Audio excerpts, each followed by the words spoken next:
বকর রাদিয়াল্লাহু তাআলা আনহু। তিনি আগত দলটিকে স্পষ্ট জানিয়ে দেন, যারা যাকাত দিতে গড়িমসি করবে তিনি তাদের বিরুদ্ধে প্রয়োজনে যুদ্ধ করবেন। খলিফার এই স্পষ্ট বক্তব্য শোনার পর উক্ত দলটি বিক্ষুব্ধ হয়ে মদিনা ত্যাগ করে এবং খলিফার বিরুদ্ধে ষড়যন্ত্রে লিপ্ত হয়। এদিকে রাসূলুল্লাহর ইন্তেকালের পর আরবে যে কয়জন ভণ্ড নবীর উত্থান ঘটেছিল তাদের মধ্যে একজন ছিল তুলাইহা ইবনে খুয়াইলিদ। সে ছিল বনু আসাদ গোত্রের গোত্রপতি।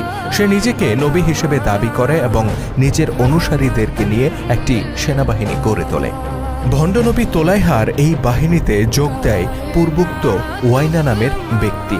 ওয়াইনার একার পক্ষে সম্ভব ছিল না খলিফার বিরুদ্ধে যুদ্ধ করা, তাই সে তার গোত্রের যোদ্ধাদের নিয়ে তোলাইহার বাহিনীতে যুক্ত হয়।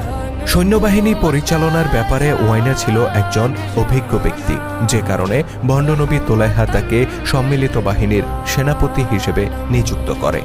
অতঃপর তোলাইহা ও ওয়াইনার যৌথ বাহিনী মুসলিম বাহিনীর বিরুদ্ধে যুদ্ধে লিপ্ত হয়। এটা ছিল বুজাখার যুদ্ধ, যেখানে মুসলিম বাহিনীর নেতৃত্ব দিয়েছিলেন খালিদ বিন ওয়ালিদ রাদিয়াল্লাহু তাআলা আনহু।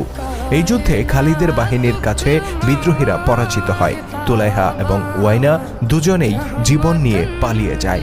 ওয়াইনা যুদ্ধক্ষেত্র থেকে পালিয়ে গেলে খালিদ রাদিয়াল্লাহু তাআলা আনহু তার পিছু ধাওয়া করেন এবং শেষ পর্যন্ত তাকে বন্দী করতে সমর্থ হন। বন্দী ওয়াইনাকে মদিনায় খলিফার দরবারে পাঠিয়ে দেয়া হয়। সেখানে ওয়াইনা নিজের কৃতকর্মের ব্যাপারে অনুতাপ প্রকাশ করে এবং ইসলামে ফিরে আসার সুযোগ প্রার্থনা করে। আবু বকর রাদিয়াল্লাহু তাআলা আনহু ছিলেন কোমল প্রাণ মানুষ। তিনি লোকটিকে ক্ষমা করে দেন। কয়েক মাস পরের ঘটনা। খলিফার দায়িত্ব গ্রহণ করার পর যে নাজুক পরিস্থিতির সৃষ্টি হয়েছিল, আবু বকর ততদিনে তা অনেকটাই সামাল দিয়েছেন। আরবের গোত্রগুলো পুনরায় ইসলামের ছায়াতলে ফিরে এসেছে এবং সম্পূর্ণ জাজিরাতুল আরবে শান্তি প্রতিষ্ঠিত হয়েছে। একদিন সেই ওয়াইনাকে দেখা গেল মদিনায় আসতে।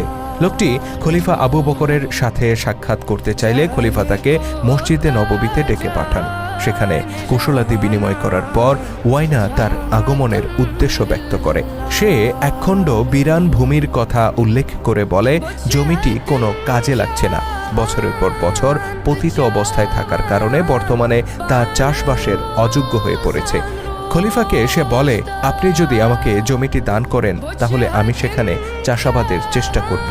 খলিফাকে প্রভাবিত করার উদ্দেশ্যে সে বলে, জমিটি পতিত থাকলে তা কারোই কোনো উপকারে আসবে না, আর যদি আমাকে সেখানে চাষাবাদ করার সুযোগ দেন তাহলে আমিও লাভবান হব, রাষ্ট্রও লাভবান হবে। খলিফা